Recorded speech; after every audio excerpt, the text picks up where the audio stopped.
entramos entonces hoy en la última fase o etapa del proceso LATME de farmacocinética en relación con los fármacos, ¿verdad? Recordar que este nombre LATME se forma con las primeras letras de cada una de estas fases, la L de liberación, la A de absorción, la D de distribución, la M de metabolismo, que es lo mismo que biotransformación, y la E de eliminación o excreción. Bien, el proceso de eliminación de los fármacos o excreción es cuando ya el fármaco está en condiciones de ser eliminado. Como ya hemos comentado muchas veces, muchos fármacos ya pueden ser directamente eliminados por la vía inclusive renal, que es la más importante de todas, y aparecen en la orina aún sin haber sido biotransformados íntegros, tal y como se administraron. Hay muchos fármacos que se eliminan de esa manera. Otros fármacos van a necesitar de biotransformación previa, ¿verdad? Independientemente de que pueda una parte de ellos, una fracción de ellos ser eliminada directamente sin biotransformación, otras fracciones del mismo fármaco pueden recibir biotransformación, lo que hace más fácilmente eliminable al fármaco. Algunos no sufren biotransformación ninguna y vienen así, como estamos viendo aquí. Algunos, pues, sí requieren total y completamente de esta biotransformación para poder ser eliminados. Los principales órganos excretores, al contrario de lo que habíamos visto aquí en la biotransformación, el primer lugar lo tiene el riñón. Los riñones son los órganos fundamentales excretores de fármacos y de otras sustancias, por supuesto, como ya conocen ustedes. En segundo lugar está el hígado. Tenemos otros órganos que pueden también biotransformar y eliminar, como es la mucosa intestinal y las bacterias que están también ahí en la luz del intestino. Las glándulas sudoríparas en menor cantidad, menor cuantía, algunas sustancias pueden ser eliminadas también por el sudor, y en mucha menor cuantía también las glándulas salivales. Lo que pasa es que, claro, el factor de las glándulas salivales no tiene una influencia importante, porque cualquier sustancia que pueda sufrir algún proceso de eliminación a través de la secreción salival, como la saliva está deglutiéndose constantemente, eso va a parar al tubo digestivo y va a ser eliminado entonces por la vía esta que veremos después, hepatobiliar fecal de eliminación. Pero bueno, aquí lo que nos ocupa fundamentalmente van a ser estos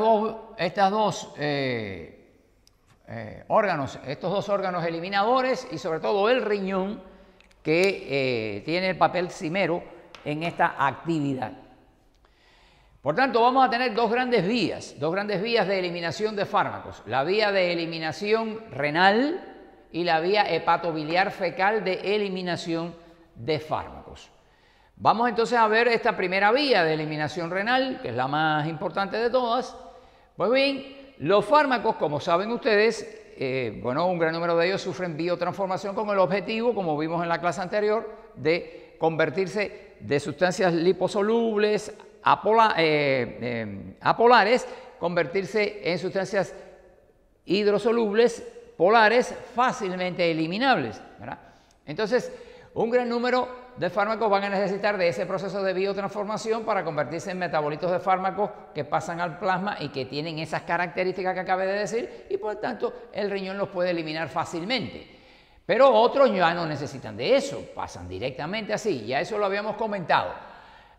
Las nefronas son las unidades estructurales y funcionales del riñón. Podemos considerar una nefrona como si fuera un riñoncito microscópico, ¿verdad? Aquí, por la arteriola aferente, va a llegar el fármaco. Este fármaco se va a filtrar en la cápsula de Bowman y va a discurrir por acá.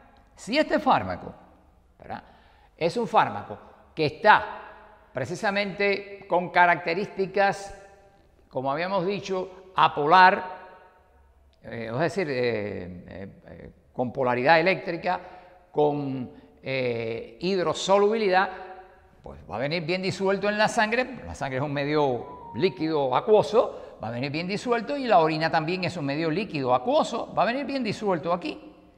Y como tiene esa característica de ser una sustancia hidrosoluble polar, con polos eléctricos, pues cuando esta sustancia llegue aquí es rechazada, no penetra en las células, en el borde en cepillo de las células tubulares renales, y por tanto no pasa a la circulación y no retorna de nuevo, no sigue recirculando. Por eso es que puede ser eliminada sin problemas, y ese es el objetivo fundamental de por qué los medicamentos estos tienen que ser biotransformados hacia sustancias, y los tóxicos y todas estas cosas tienen que ser transformados hacia sustancias que sean hidrosolubles y polares, ¿verdad? Con carga eléctrica. Bueno, pues la vía esta de eliminación renal funciona de esta manera. Aquí van a estar involucrados los procesos que conocemos de fisiológicos del riñón, de filtración glomerular,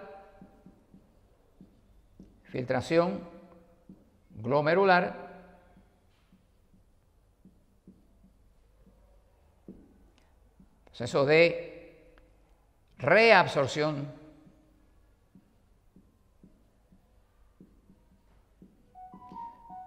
tubular y el proceso de secreción tubular.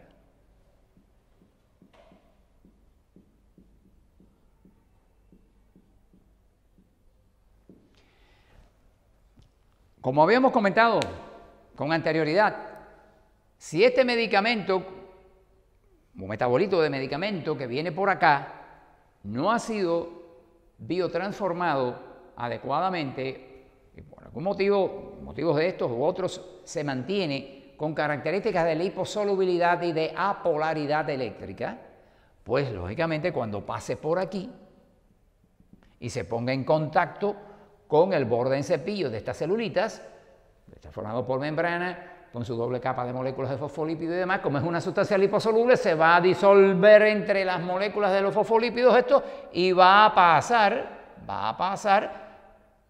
hacia el espacio peritubular y entrar a través de las membranas de las células endoteliales y volver de nuevo aquí a recircular. Este fenómeno es el llamado fenómeno de reabsorción tubular, que está involucrado también en estas funciones, en estas actividades, ¿verdad? Pero bueno, un factor importante, o sea, un aspecto importante de la fisiología del riñón en cuanto a la eliminación es precisamente la filtración glomerular. Si el paciente tiene una buena salud renal, un buen número de nefronas que están saludables y que están funcionando bien, generalmente una persona que mantenga por encima del 35% de sus nefronas originales, cada persona cuando nace tiene aproximadamente 1 millón de nefronas en cada riñón, generalmente cuando están por encima del 35%, ¿verdad?, de nefronas, pues tiene una capacidad funcional adecuada, ¿verdad? Pues tiene una buena filtración glomerular, ya que el riñón tiene un factor de seguridad importante en esto, ¿verdad? Y bueno, pues puede verter hacia la cápsula de Bowman todas las sustancias de desecho que vengan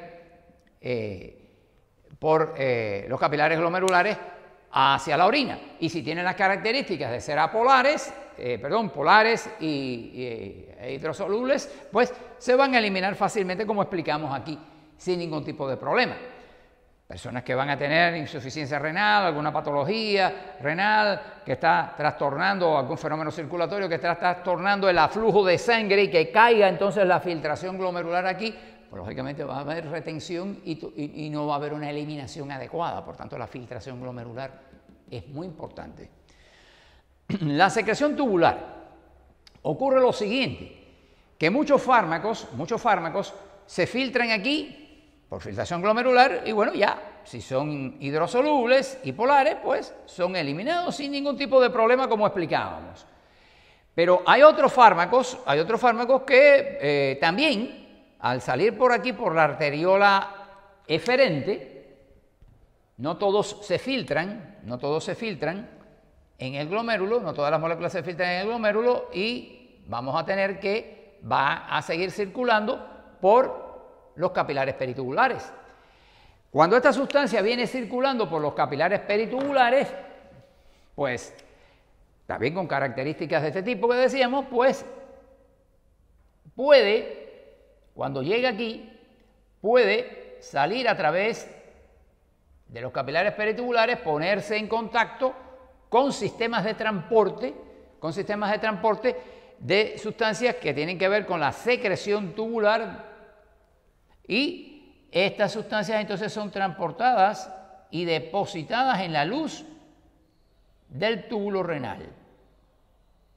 Muchos medicamentos utilizan este mecanismo de eliminación, ya no solo la filtración, sino sobre todo la secreción tubular. La secreción tubular es utilizado por un gran número de metabolitos y medicamentos, inclusive medicamentos que, por ejemplo, las penicilinas. Las penicilinas, vamos a poner un ejemplo, las penicilinas son medicamentos que no sufren prácticamente biotransformación, son de estos medicamentos que vienen aquí derecho al riñón y sufren un proceso de filtrado glomerular, de secreción tubular muy importante, sobre todo en los túbulos contorneados proximales, ¿verdad?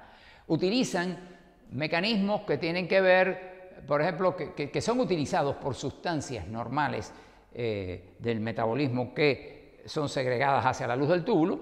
Para recuperarla, utilizan esos mismos sistemas enzimáticos de transporte y es segregada ahí.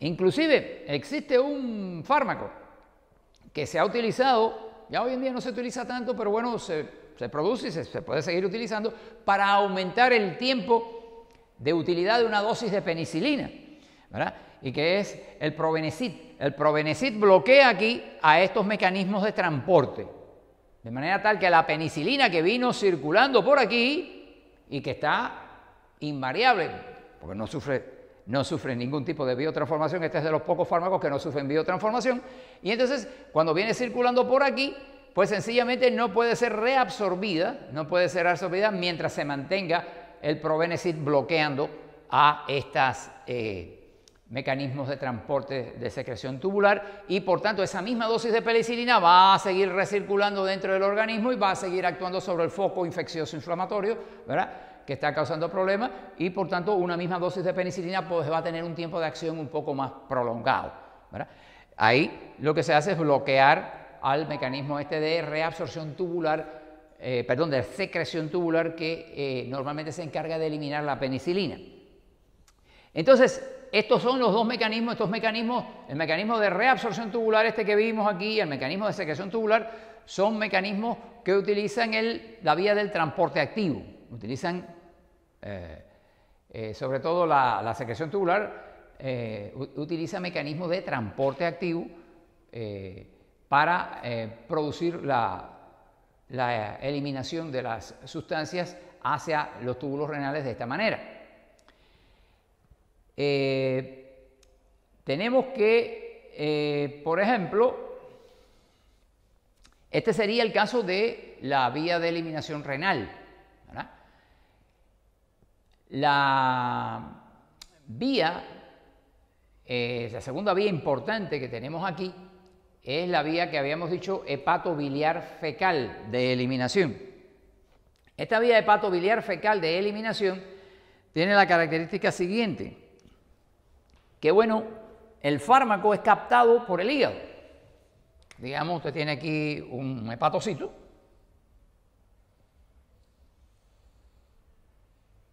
Tiene un hepatocito usted aquí.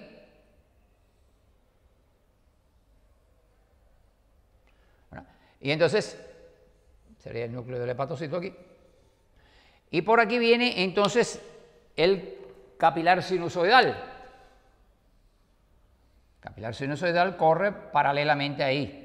Entre el capilar sinusoidal y el espacio de Dice y la borde de este encepillito hay un espacio muy pequeño, ultramicroscópico, que se llama espacio de Dice, que es el espacio de intercambio entre el hepatocito y el plasma sanguíneo.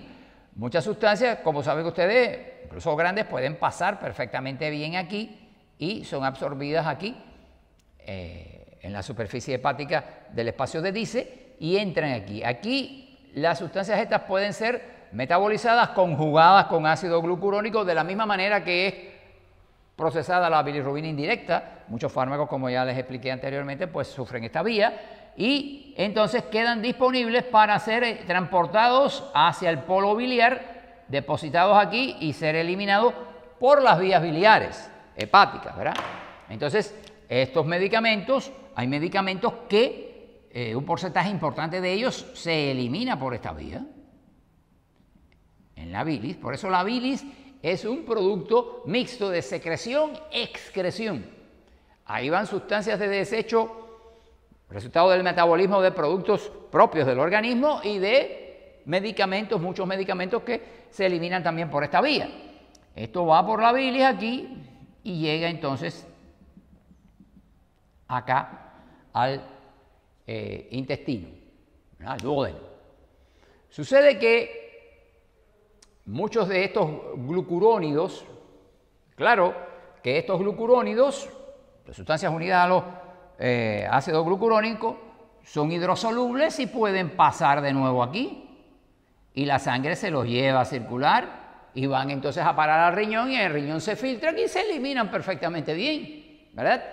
Pero entonces esta fracción de aquí que se segrega por la bilis y que por supuesto va al intestino con vía de eliminación fecal, por eso se llama vía hepatobiliar fecal de eliminación, pues ¿qué pasa? Que cuando llega aquí las bacterias que tenemos en la flora producen hidrólisis de la unión esta del ácido glucurónico con la molécula del metabolito farmacológico y sucede que se reabsorbe entonces, vuelve a una forma un poquito más liposoluble, se reabsorbe y vuelve a entrar en la circulación sanguínea y por vía de la porta, pues llega de nuevo aquí al hígado.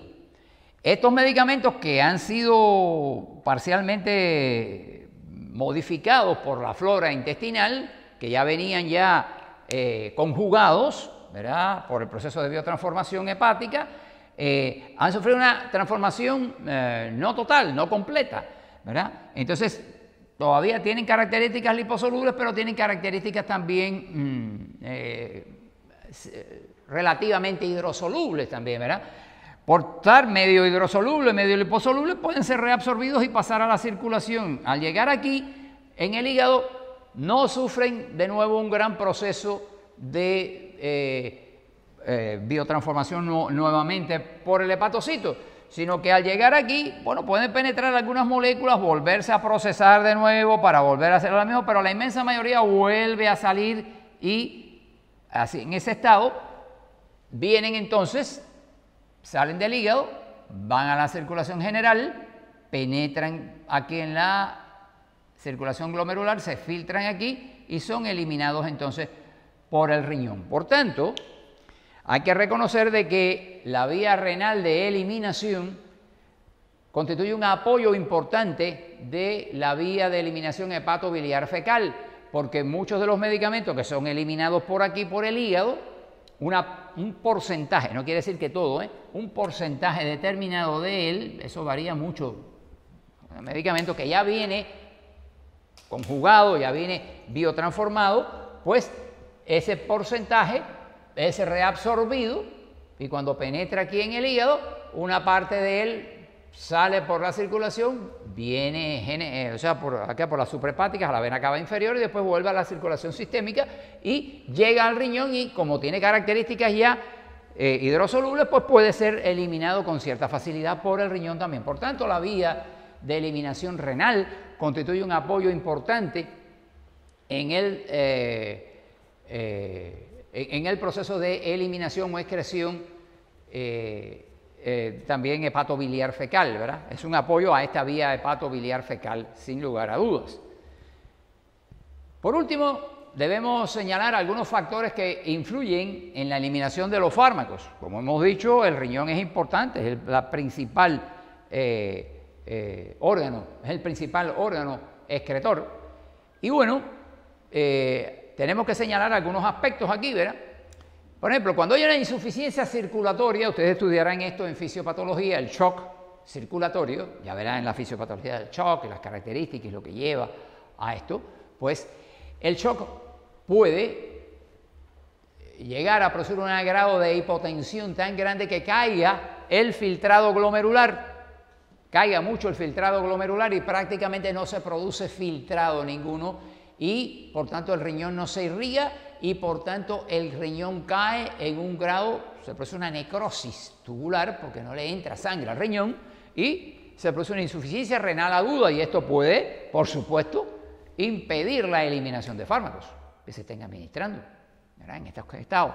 Una insuficiencia circulatoria de este tipo que produzca un shock circulatorio puede llevar a una insuficiencia renal aguda, que ya estudiarán ustedes en fisiopatología.